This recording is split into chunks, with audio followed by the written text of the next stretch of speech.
Hi guys, welcome back with me again in this channel. So in this video, I'm going to show you how to remove background noise in Filmora.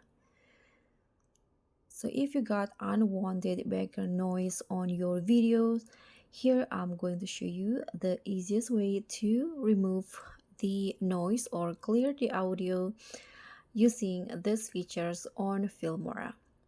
So let's just start by creating a new project, and you can just import the videos that you want to edit into uh, the timeline. Okay, so let's say I'm going to edit this video. You can just hit on the import button. Okay, so this is the video that I want to remove its noise. As you guys can hear, there is noise in the background. Now you can just hit or click on the video and swipe to the options in the bottom until you find the noise reduction options. This one in here.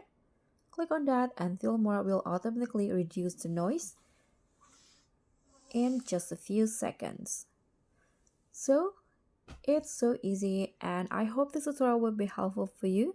So stop struggling with bad audio and make your voice sound crisp and clean.